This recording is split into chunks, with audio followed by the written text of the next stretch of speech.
Welcome to Savage Minds. I'm your host, Julian Vigo. Today's guest is Jenni Swayne, a former teacher of children with behavioral problems who had to retire medically early in her career due to a bipolar disorder diagnosed when she was 26 that got out of control. Since then, Swayne has been in and out of acute psychiatric units and is now stable after electroconvulsive therapy 3 years ago. This reprieve has allowed her to get involved further in feminist politics and the needs of children. Yesterday, while riding her mobility scooter in Gwent, Swayne posted stickers all designed by her in order to educate people about gender ideology and how it affects children and women. None of her designs have ever contained the words trans, yet despite this fact, people have been phoning and tweeting the Gwent police about her alleged transphobia. Yesterday, Swayne was arrested for hate crimes and a public order offense and held for 10 hours. Swayne reports to me, "My cell was warm though, and my solicitor was good and seemed to enjoy something a bit different." She joins us to discuss her ordeal. I welcome Jenni Swayne to Savage Minds. I'm so pleased you could join us after what seems to have been a surreal day for you yesterday. Now, for our listeners, in the intro, I presented a bit of what happened, but let me go back. Yesterday, you were arrested for vandalism, apparently, public order offenses, and suspicion of a hate crime. You were put in a cell for several hours, at which point I saw someone post on social media, at 5 hours imprisoned, you had still not been questioned. Then the police obtained a search warrant. I'm sorry, it's hard not to laugh because I'm sorry about what you went through, but this is so surreal. The police obtained a search warrant to search your home looking for, wait for it, stickers. You then sent me a photo earlier this morning of your stickers. The one that you were posting yesterday with a green background upon which purple and black writing said, "No child is born in the wrong body. Humans never change sex. Call out the terrorism squad, Jenni. What on earth?" It was unreal. It really was. I mean, I do a lot of stickering and postering and leafleting because, some people can't do it in this country due to, they'd lose their jobs basically, and so they do different things, and I do this because I'm medically retired. And I'd sort of like done it a few bits, and I never ever put the trans word in anything I do ever. And so it was just I was oh God. I was on my mobility scooter called Dwayne, and so I got down to this particular part of Newport in South Wales, which is called Pilgwenley.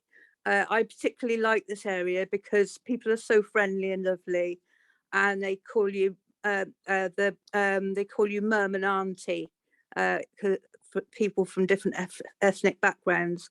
And so I just put a few up and like had a laugh with the locals. And I'd noticed, right, on my left as I was going down, there was obviously a big deal going on because there was about 6 clearly very, hooked on Class A's people waiting in not very, sort of like very agitated.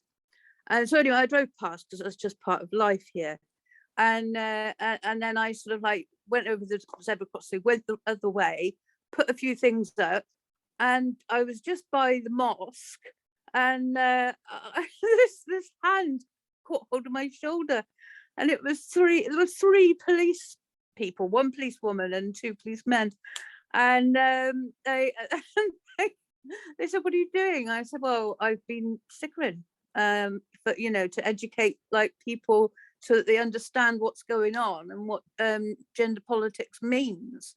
And they said, "Oh, that's a hate crime, blah blah blah." And so then they wanted me to go voluntarily into the police station. I said, no, I'm not going into the police station, thank you. And then they said they were going to detain me. So I tried to drive away because I was really pissed off. And I ran over the policeman's foot. And luckily Well, they to be wear steel toe. precise, Dwayne ran over their foot. You can pull what the Yeah, trans Dwayne did mafia it. It does wasn't me. and say, it Yeah. wasn't me, Lucille. That was John that raped those children. Yes, exactly. It's just like, oh dear. So then they started going to arrest me, and they put my left arm, which I have a very obvious splints on because I have very bad rheumatoid arthritis. And they put my arm up my back, and I really screamed, and I got very angry. And they said, oh well, if you don't come, then we'll get the van. I said, fine, get the van. I'm not moving. I'm sitting here. And so they got this van, and it was like, for God's sake, what was it made for? Bloody midgets. And I mean, like, for fuck's sake. So anyway, they had this stupid van. There was hardly any room in it, and they couldn't work out how to get, like, a 5'8" woman who's heftily built into the back of it, who's also disabled. So I said, oh, for fuck's sake. And I got in the end, I was lying on my back with my legs up on the side of the van because there was just no other way. So, and I was wearing my Wonder Woman boots. They're very, very big and shiny. And they were, I just noticed it in the inside of the van, like these reflections of these metallic type boots. And I just thought, this is ridiculous. I'm 53 years old, and I'm lying in the back of a van, a police van, with my legs in the air, with Wonder Woman boots on, and a hat with all sorts of punk badges. And I thought, oh God, life can't get any more ridiculous. So anyway, so then they got me to the entrance, because I wouldn't have been able to get through the front entrance anyway. And they somehow managed to get Dwayne there. I don't know how, because I didn't tell them how to disengage the gears. So they would have to have lifted it. And then I had to drive around inside this police station and answer all sorts of questions. And they said, can you read and write? And I was like, I may be disabled and I might have a mental illness, but I've also got a master's degree, and I taught for 11 years. So they just went, oh well, we have to ask. And it's like, oh, fuck off. Sorry, my language is appalling. I'm really sorry. No, it's totally fine. It's insane. Yeah, so that was the start of the day. That was the start of the afternoon, really. And at what time were you arrested? It was about 3:20, because at that point I had my watch and my phone, but they were all taken off me, plus like about 1 million stickers, and each one of them they would like look at and go, ooh, but I'll go to that bit later. But yeah, so they took off my watch and phone, which I felt was unnecessary regarding the watch. So I had absolutely no idea what time it was, because I was in a cell with no natural light. I mean, people come around and check that you haven't hanged yourself and stuff, but which is good. No, but it's just so hyperbolic, this reaction. As you know, this has happened before, from several years ago when Posey Parker got the knock, knock, knock on her door, to various teachers getting that knock, to people losing their jobs, to girl guiding. We've seen it everywhere throughout the UK, and it's jumped so many sharks at this point, including, I found out about what happened to you through a lot of what Harry Miller posted. His victory recently should have sent a numbing effect over the police forces. Instead, it seems to have had no effect there in Wales. No. Why is that, do you think? Well, I really don't know. I mean, because like it was strange. The two male officers, like when I said, like, you're a man, and I said, but if you wore a dress, you'd still be a man. And he went, yes, but I might identify as a woman. And I thought, and his eyes looked a bit dead. And I thought, Christ, it's like you're in a cult, mate. For goodness sake. Did you try to identify as his boss and say, I'm your superior, let me free? I should have, yeah. But yeah, the dead eyes, and I said, "You've been stonewalled, mate."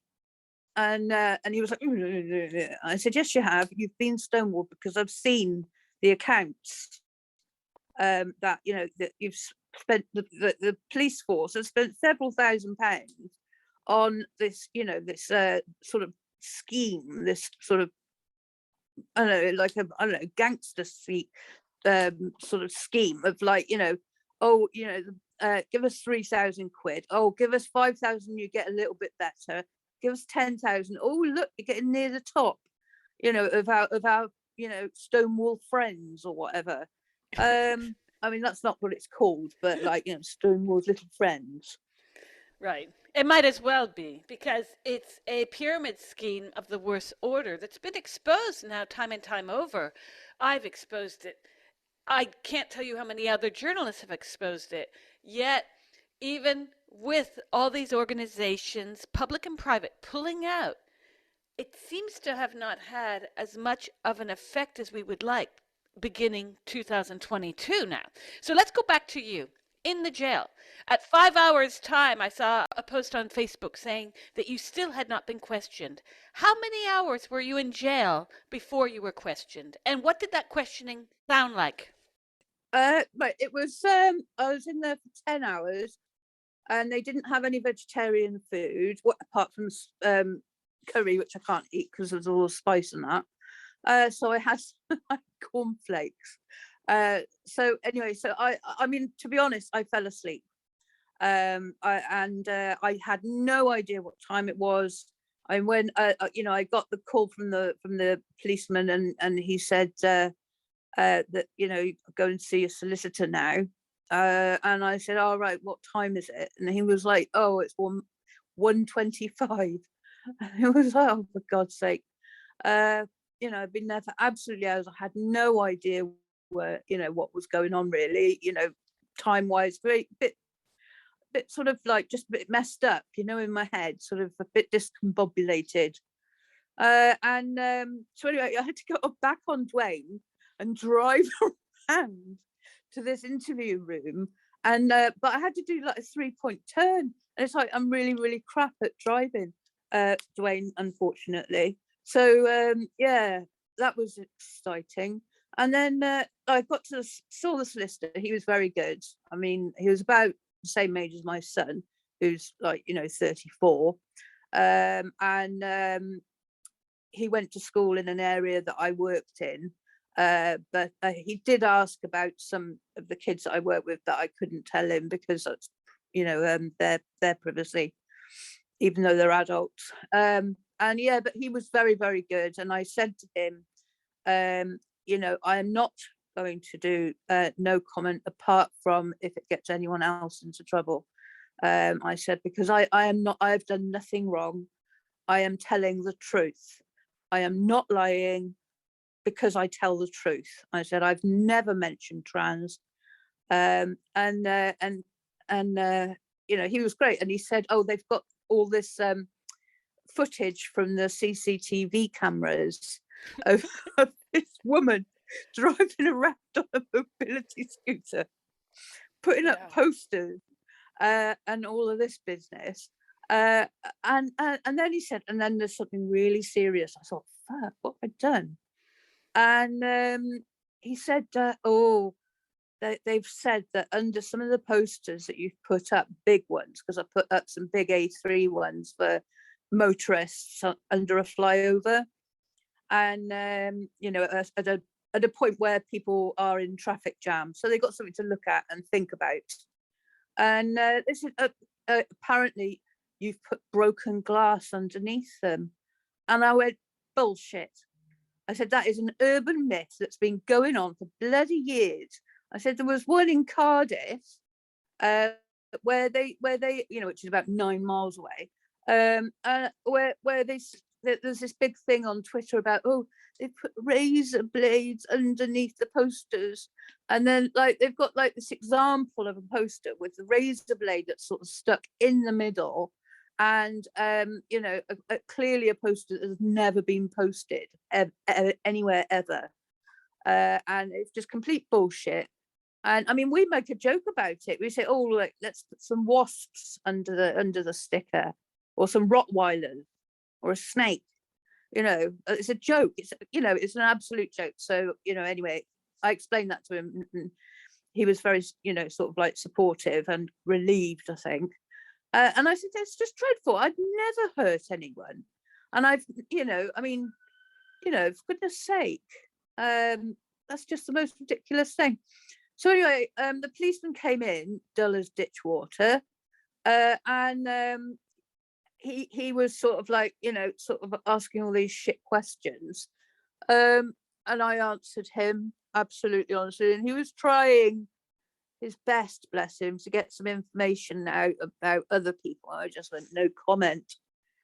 That's the only point that I did no comment, was with other people, because obviously, I do something that other people can't do, and I want to protect other women, from getting into any trouble that could really fuck their lives up. When I mean, I can do whatever I like, because I'm on a pension, and I've got nothing to lose, and I enjoy it. I enjoy being, educating, because that's what I do. I educate, and it's not in that sort of like nasty sort of like, we're going to haul you off to, some sort of like gulag or something. But like, just like letting people know, this is what's happening. You are in danger. We all, our children are in danger, and we're walking into it blindly, on the back of, the trans ideology and trans politics and trans people, who are just so good at jumping on the frog's back, and oh, I don't know, and making other people's problems their problems, so they get connected everywhere. So they've sort of like cleverly got connected with Stonewall, because Stonewall obviously were running out of money in 2015, when after sort of it became clear that same-sex marriage was going to happen, which is an excellent thing.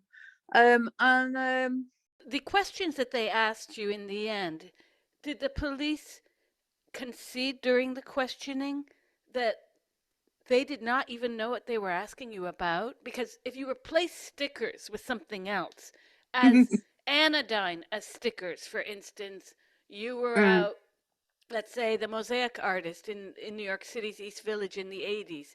He was allowed to mm, make mosaics at the base of light poles. It was considered a public betterment, even if, mm, strictly speaking, legally, the police could have bothered him and said, you're defacing public property. That never happened, to my knowledge. mm. But let's say you were out making mosaics. Did the police ever, at some point, any of them asking you questions, concede that this was a bit over the top? One did. It was but she was I think she wasn't actually a police officer. I think she was a PCSO, and she did concede privately that she understood. So there was one that was the only one. Everyone else was clockwork. The sergeant who released me, though, when he explained what I could, I'm not allowed to do stickering or postering for a month within the boundaries of Newport. So he was very clear about that. And I said, well, leaflets aren't stickers, are they? And he went, no, they're not. And I enjoy leafleting very much anyway, so I'll just do that instead. But I am really, really cross about £150 worth of stickers and posters, because I mean, there was loads, because I don't do things by halves ever. And there's loads, because I like to have a nice big, I get very bored very quickly, and I think, oh no, everyone will have seen it and they'll stop looking. So I rotate an awful lot of stickers and posters, and yeah, so they've took the lot. So but I mean, I have had donations, like for my stickers and everything, so I'll just make them into leaflets instead, and then go and stand outside Primark and talk to people, because Newport people will talk your ear off, and it's brilliant. I'll tell you about one person actually. Like, when my friend Jo and I were doing leaflets just before Christmas, we talked to all sorts of people. A few unfortunately didn't have any English yet because they'd only just got here. But there was one lady, and she had, oh God, she said, this is she said, I was a brown owl, which is a leader of the young girl guides, and she said, I was a brown owl for 40 years, and I had to leave because they were saying that that men were going to be able to be leaders, and also boys were going to be allowed in with girls. She said, and the safeguarding is like huge problem. And she said, I had to leave. And she was like really, really upset because she'd spent 40 years of her life, voluntarily making lives for inner city children better. And I thought that was just tragic. When the police told you that you were no longer allowed to post stickers, does that have any legal authority or weight? Because it seems to me that the police don't have the authority. It would be a judge that would have the authority to tell you what you can and cannot do, no? Or what did your lawyer say? Well, he didn't really sort of talk about it. They just sort of but the stupid thing was, all of the stickers that they took from the house and from me personally, and all of that, they didn't use any, not any of them. They had a few shots that they'd taken off the CCTV, and I was questioned about them. I got the photocopies actually. It's hang on a minute. All right, so we had like this thick policeman who's like probably IQ of like 100, and so they've got this picture of a lamppost, right? And right at the top is this massive big poster about, I don't know, freedom for something or another, a bit, right wing sort of mental sort of thing. Sort of that guy Jones, something. Alex Jones. Alex Jones, that's it. It's that sort of thing, right? So you've got a massive poster there, and then there's a tiny little round thing that says, "Women are adult human females, XX." That's mine. And so he was questioning me on that, and he said, "Is it short?" I went, yeah, it is. What's wrong with it? And he was like, "Well, it's transphobic. It's upset trans people." I was upset by that, then they're not going to really succeed in life, are they? I mean, if you get upset by that, I mean, certain things piss me off. I mean, but like that, I mean, why? And then there's another one, right? This is my favourite. It's on the ground, so I clearly dropped it, but someone took a photo of it, and it says, "Cervix, it's a woman thing." And he said, "Oh, that's very hurtful." And it was like, how is that hurtful? The only thing hurtful about a cervix is having a smear test. It's incredible Oh God, how these men are co-opting not only our language, but now the entire dynamics around the female body.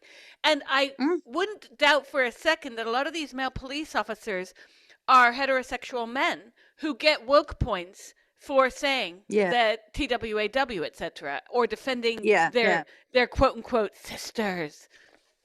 Yeah. Yeah. Oh, that was another one. I did a joke one. It's like it's have you seen Father Ted? Yes.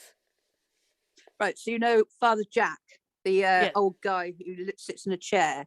Right, so I what I did was I took a still from the show, and then I made a large sticker saying "cis?" And you got a picture of Father Jack roaring, and then underneath it just says "arse," because that's what he says, "arse." And so they was just like, what, that's so hurtful. And it's like, what? Do you even know what cis means? It's hurtful to me. It's hurtful to everyone that isn't, sort of a dick.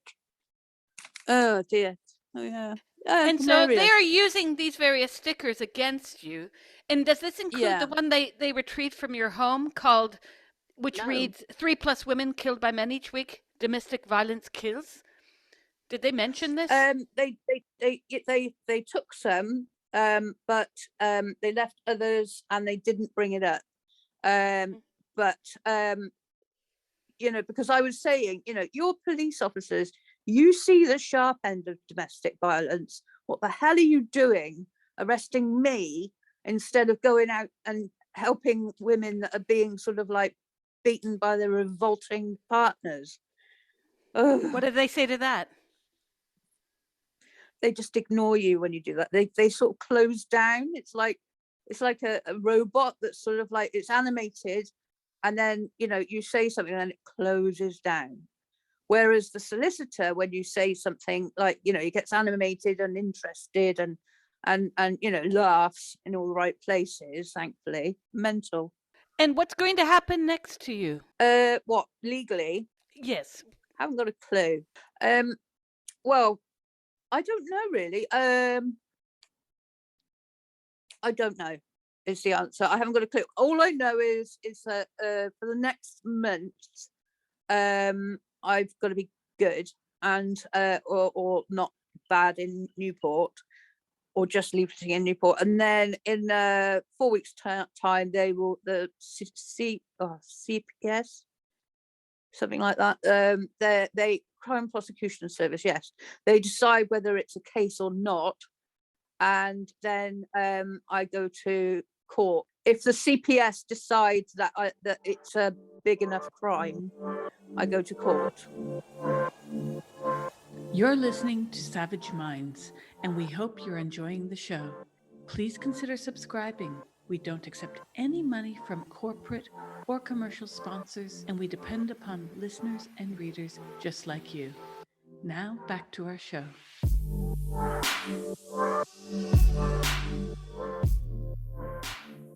So even though you're in this type of purgatory, that nothing is really clear. Have you broken the law? Haven't you broken the law? You're supposed to now magically be good for the next 4, 5, 6 weeks. Is that it? Well, I don't. Yeah, I suppose so. But or at least not sticker in Newport. Fine. I'll go and sticker elsewhere. I frequently go elsewhere. So you can't just do one city, can you? And what did your solicitor say about these instructions? Because this reminds me of the Western films that many of us grew up on with get out of town by sundown. Well, that was great in the 1800s when there was no kind of moral authority behind these bodies called sheriffs and deputies. And men could do to men what they wish because it was in the middle of the American wilderness. But I would assume in Wales there's some observance of the law. To what degree can a constable or a police officer instruct you not to sticker? I'll give you an example. You sent me a picture of the stickers, and Yeah. you sent me the stickers, in fact, and that was right underneath stickers, or a graffiti or a sticker. It's hard to tell which, that says trans rights.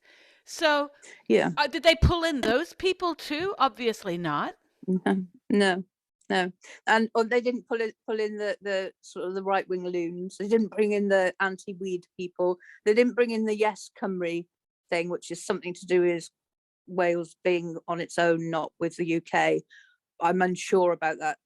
None of those. I mean, they've been all along. I mean, I've been doing this a year, and so I've seen a lot of other stickers, and they stay.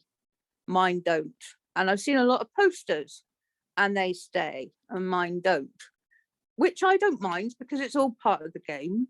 But you can't have one rule for me and then another rule for everybody else.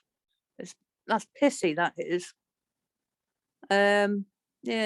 It seems that there is one rule for us vagina havers and a rule for men who run around stickering freely. Because had that sticker under which you posted yours been responded to in even a slightly similar manner as you did, let's just say they spoke to this man on the street saying you can't put up stickers saying trans, that would have been all over the BBC, the Guardian, the Independent, you name it, it would have been everywhere, and we would have been suffocating in that news. Meanwhile, you were hauled into a cell for 10 hours. You were put under questioning for how many hours, Jenny? I think it was around about hour and a half, 2 hours. So Okay, it's so quite a you while. got the terrorist treatment here. I mean, why aren't the police of Gwent working with the Met in the Met's terrorist unit? Because it seems that that's what they're best suited for. I'm being hyperbolic, of course. This is completely absurd. You were brought in for stickering. When I read about this, and I read more this morning when I woke up, I thought, well, did she lace her stickers with TNT? Now, a public order offense. Can you explain that for some of the people listening overseas? Because in the United States, this doesn't necessarily have a resonance for most people. To be honest, I haven't got a clue. I think what it means is that I've upset people of a certain community, as the sergeant put it. And I thought, yeah, the lying bastards that said that I'd put broken glass onto my posters. God's sake, what's wrong with them? But yeah, I think that the public order thing is like upsetting others or something. But like I'm in a minority group of disabled, and they didn't have anything for me. I mean, they have a really low toilet, which okay I managed, but it's not comfortable. And the bed was all right because it was quite warm, but the mattress was not appropriate for someone with lots of arthritis, and no one seemed to know how to deal with me. And then when I was hoyed out at the end of it, I had to find my own way back on my scooter in the dark through the centre of Newport, going past the road that's the sixth most violent road in the UK, and then back up an enormous hill, which Dwayne finds really hard, and with no phone because they'd taken my phone to, I don't know, do something with it to find things. I mean, it's quite a new phone, so they won't find much. But so that's my way of contacting Howell, is by phoning him. And of course, I had no phone. So if I'd broken down, or if I hadn't been able to move, I'd have been stuck in the middle of a not terrible area, but not best, on the side of a hill in the middle of the road, because you can't go on the pavements because they're too mossy, and the wheels won't grip. And so I had to go in the middle of the road. And of course, I couldn't work out how to turn. It's got a tiny little light on it, and I couldn't turn it on. So I just sort of sod it. And then luckily, we did get up there. We did get home. Mm-hmm. And your solicitor, was this a public defender or did you have to get someone Yeah. privately? No, he's the free guy. The government pay. Well, I pay through my taxes for it. Right. And you wrote to me that he was good and seemed to enjoy something a bit different. This is different. Yeah, he did. He looked really. When I went in, he just looked really tired, and I thought, "Oh God, what's wrong with him?" And he went, "I've been on duty for 48 hours." And I said, "Oh my God," But anyway, we got talking, and he got really into it, and sort of like, was laughing, and sort of like, and I said what I was going to do, and he said, "Well, that's absolutely fine," but and I said, "But I do tend to talk too much sometimes, so if you could intervene at that point." And we decided on what he would say if I started to do that, which he didn't have to do, because the man was so thick. I just didn't feel any need to expand particularly, and I got a bit cross with him as well because he was a bit of a dick. But I wasn't, I wasn't rude or anything, just a bit snippy. And he will be representing you in 4 6 weeks' time, correct? Did he give you an inkling as to what to expect? Did he, in fact, have any eye on what the law says about your right to leaflet and sticker? He said that he hadn't come across it before and that he was going to do some research. But I want my stickers back, to be honest. I mean, that's a lot of work. I design all of them. The printer has to then make the sizing proper because I'm awful at sizing. And she's brilliant. But obviously, I mean, they say like sneaky little things like, oh, and who is the printer? And it's like, well, no comment, because that's none of your business. I mean, God's sake, the poor woman's just doing her job. Your husband was giving updates on social media yesterday. What Yeah. has he had to say about this? Has he been like, honey, you got to stop this? Or is he supporting you? No, he's supporting. He knows that I wouldn't stop, and he knows there's no point. He's very, very supportive. He finds a lot of things quite difficult. Like, he's a very black and white thinker. But he's come round to the idea when I said to him, like, many months ago, I said, at some point I might well get arrested, Hal. And he laughed and I laughed because we thought that'll never happen. It did. There's something also quite ironic about who is allowed to speak back. As we know, there were groups of parents from the Muslim community last year that hit back against some of the gender ideology in schools. And in the photo you sent me, right in the background, you can see the parapet of a mosque. Now, Yeah. this is an interesting intersection of people who are pushing back on this ideology, both because of religious reasons. Some would claim that all of us, as you know, are conservative, even though the vast majority of those in the UK that I've spoken to and done work with have been very much to the left of centre.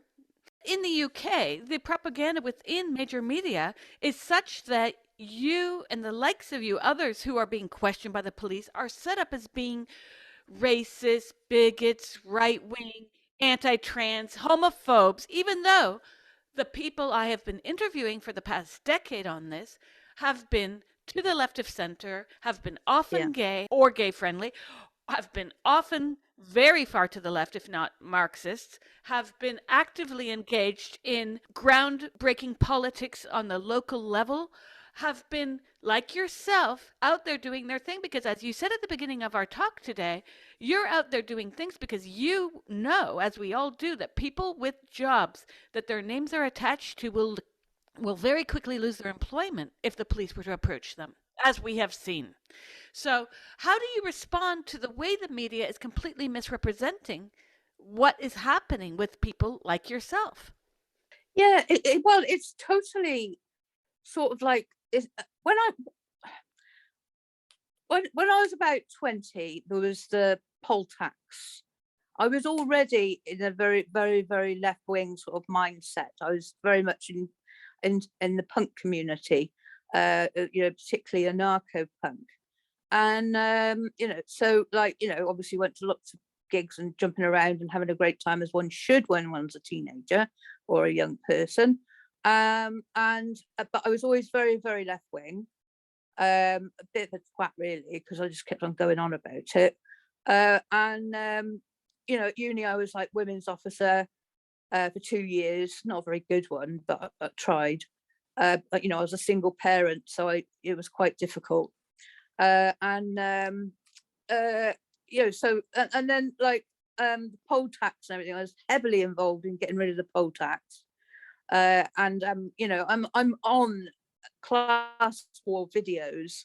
There's a short, tiny thing of me spinning around as a police officer, like touches me, and I just go, call him something or another, I don't know. And there's another one of me, which is quite remarkable, I think now, is I was jumping over barriers with my friend Shona, who was a lesbian. And, so it's like, so did that. And then sort of like, there was the Stephen Lawrence, when Stephen Lawrence was murdered, the BNP were just starting up from being the National Front. And they were having their offices, I can't remember where, somewhere in London. And I was very much at the front of what was going on. Although I did not belong to class war, I was friends with people who were, so I went along with them. Oh God, it was awful. I mean, the riot was it just blew up from the police kettling.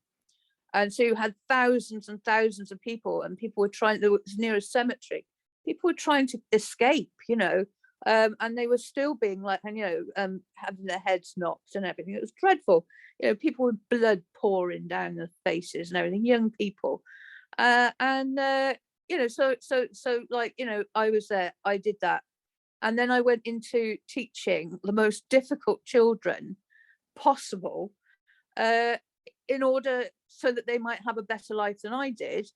And then I'm called a bigot. And it's like, look you, how dare you? I spent, oh dear. And obviously I'm now in the mental health system, and I've been in and out of hospital. Luckily for the last 3 years, I've been stable since my last ECT. But, the medication has a massive effect on you and everything. And the ECT makes your memory poor, which, so I'm not as sharp as I used to be. But I just feel that, how dare you think that, sort of like dress someone like me up as a tub thumping twat. Sorry, Americans don't like that word, sorry. I just think it. And Owen Jones, oh God, I mean, honest to God, I hope he got a lot of wedgies when he was at school, because I would have given him a wedgie, bastard. Basically, you have nothing to do with the right wing, although when this gets spilled out in the media, the major media, I assume that you will be allied with people that Owen Jones dislikes. So there you have it. And the obscurity of the language of what is a public order offense. When you said, I don't know what that is, a lot of people don't know what it is, or suspicion No. of hate crime, because these are all obscure terms. Can the police, or should the police, be tasked with the mandate of running about arresting people who hurt my feelings? Because I have a Well, long yeah. list of things that will hurt my feelings. And if so, then please take up my list today, police of Gwent and elsewhere. I would love for the police to run about arresting people who hurt my feelings. Not. This is so ridiculous that law has slipped into the domain of what once upon a time was that of priests, and we know where that led us historically. So, what do you think is the way out? Obviously, you're doing your work. I think your work is very set on its course. It doesn't sound like you have any doubts about what you're doing, but many people listening to this show are full-time employed, are worried about losing their livelihoods. How can people help out? Well, I mean, a lot of women are doing excellent jobs with writing to various members of Parliament and the Welsh Senedd, and also, sort of in schools, sort of sorting it out with their children and other people's children, more, what sex education is going to be taught, and get to the bottom of that, because they avoid it as well. They avoid answering any questions. People, lobbying. There's a lot of very, very skilled women and allies who are they can lobby, and they can write letters, and they can email, and they can vote, and they can, sort of, there's so much that people do. And I'm just a tiny part of a machine that has to work. You know, and there are others like me as well. It's just like, you know, I'm someone that never ever does anything by halves once I've decided on it. So you know, I do quite a lot, but I like it, and I love the leafleting, and I love the postering's a bit much. It's quite hard to get a poster up when you've only got one hand. That takes effort. Tell me about the sticker, because many people listening have followed our shows. We've covered the trans issue, the gender ideology issue many, many, many times.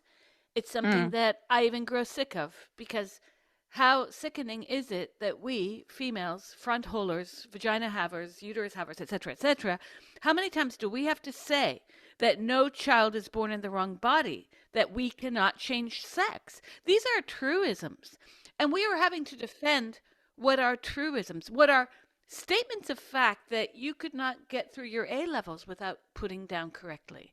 Humans are not Nemo. Humans are not some kind of amorphous being that has magical powers. Yet we are being held to ransom, females are being held to ransom to the lie that there Yeah. is such a thing as transgender, even when this itself is a fictional construction on the heels of men's desire. So, Oh yeah. what do you think, Jenny? What is the best way out of this? Because part of me thinks, Mm. and I'm not telling you to do this, but that we need to start breaking more laws. No. Like, why should anyone be I told know. by the sheriff, get out of town by sunset? You know, this is so insane. You should not be told by anyone to stop stickering within the walls of this town. Absurdity. I mean, personally, just think we should fucking riot everywhere all the time until someone says, "Oh yeah, that was a really stupid mistake. Sorry." Because I'll read you something a minute. Hold on, let me find it to my pocket. Oh, cat treats. Oh.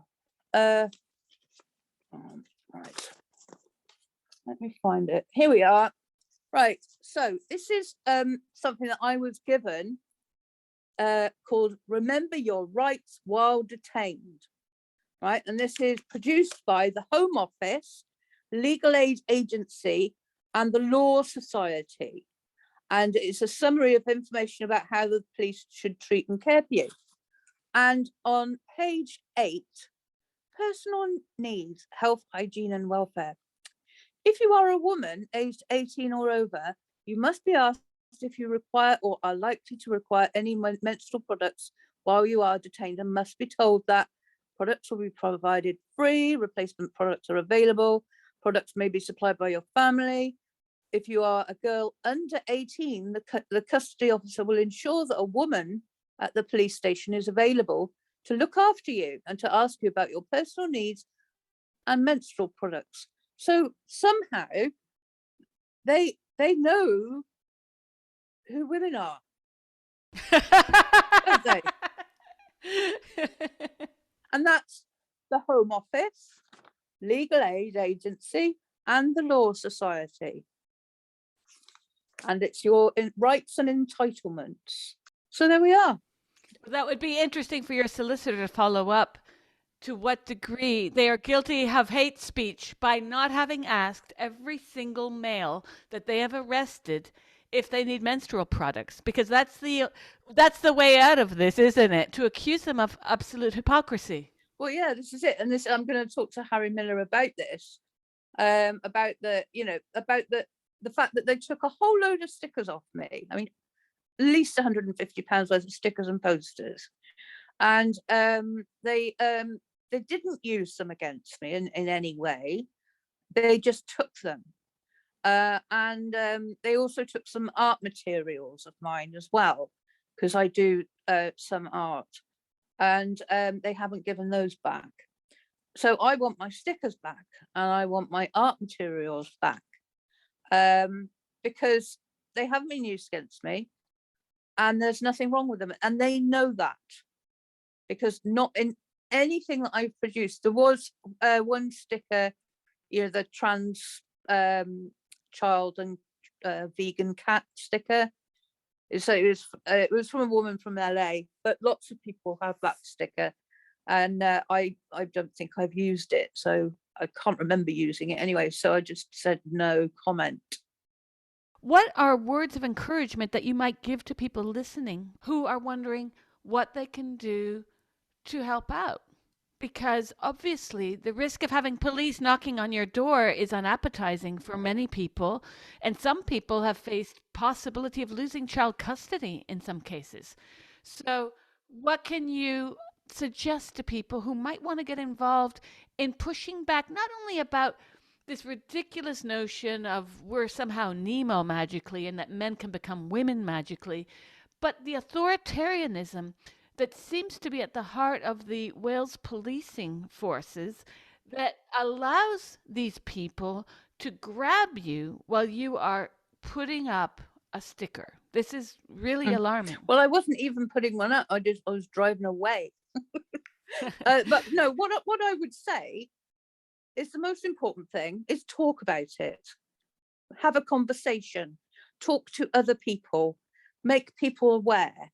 And then everyone can then get involved and start writing letters and start going to demos and start making demos and stop taking any notice at all of a bunch of AGPs or young kids that just look so bloody miserable, and you just think, oh, you poor thing, there's obviously something wrong, and they should all have counselling,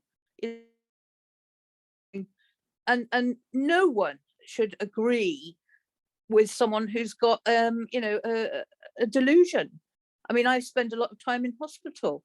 I've met several Jesuses, prophets, Baha'i priests who can control the earth through chess, and Jason Orange from Take That. There's many people with delusions.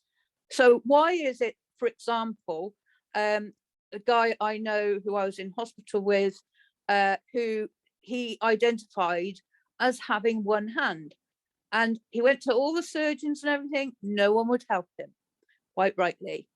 So he sawed it off with a Black & Decker in his garage, and he was saved before he bled out, and he was then obviously medically and surgically treated, but then he was put into the local psychiatric unit, which is where I met him, and he was given medication for schizophrenia and various other things, and he had sort of talking therapy, etc. And and then he sort of realized that he did want his hand after all, but it was too late. So why didn't the surgeons take his hand off if someone's prepared to take off someone's boobs, their tits? I mean, come on now. It's all ridiculous. You can't have one rule for this exceptional group who are just sort of seen as so special, the most specialist people ever. And so people need to rise up and do the right thing, talk about it, discuss it, make it open. If something's open, then it's no longer hidden, and their power is gone. And that's what has to happen, because they're behaving like a bunch of bullies that in a schoolyard, but pretending that they're the hard done by ones. I mean, I say break laws, but maybe that's a bit much. I don't know.